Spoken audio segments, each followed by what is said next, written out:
Let the show begin. You're watching NBA Excel, and yes, we got to give you the playoff version of Barbershop here at Urban, Texas, downtown Toronto. It's your boy Mark Strong. We're representing the West Side today. Let's get into it right off the top and give you guys the big question straight up. Who's taking it all this year from the West Side? This is the issue that I struggle with. I want to say Dallas because Okay. I think they really have something to prove, and they're rocking the best record that we've seen in a long time in this league. It's just a matter if they can be consistent because they kind of let themselves lose last year. But I'm still going to go Dallas. I think they want it. I think Dirk is due myself. I think he might actually take it. Yeah. Yeah, but I think I'm gonna have to go with Phoenix because they're too exciting, they're too fast. They got too many cats that are really, really stepping up. Nash just makes it happen for everybody. Stoudemire's back. Everyone's going Mavs, Suns. I think the Spurs. You got Duncan, you got Parker, you got Manu, and you got 12 guys averaging more than 10 minutes a game. You got deep team, experienced team.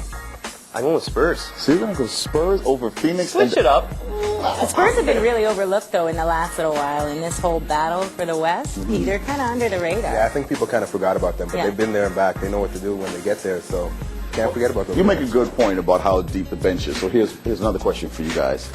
Who has the best starting 10?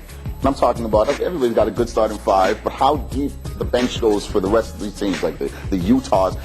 Don't forget, we got the Utahs, we got big teams that go deep on the bench. So who do you think goes the deepest on the bench, Ryan?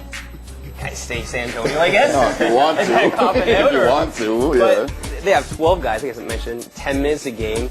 You got Robert Horry, you got Alberto, you got Allison, you got Finley, you have Brent Berry. You have a really deep team. It's experienced, some vets. I'm going San Antonio.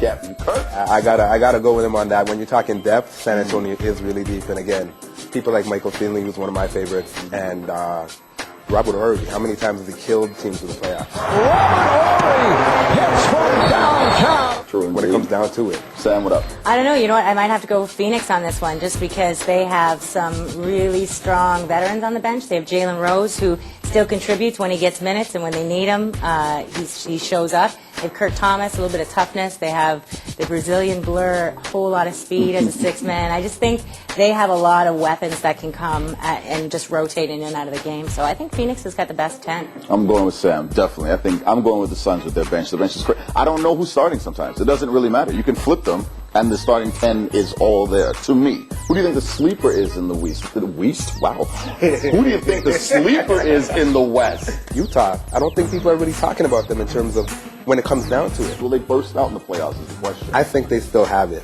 I think they can still do it. They're new to this. They're hungry for it. I would like to think that when that's what I'm saying. I would like to think that once the playoffs start, they're going to step it up once again and bring that intensity that they came with at the beginning of the season. Sam? Yeah, I think Houston is a big sleeper in this one for sure because they have Kembe, who's always going to be a problem, right? He's always going to be getting in people's face. They have, when T-Mac and Yao are both healthy, it's just, what can you do? It's an enormous 1-2 punch.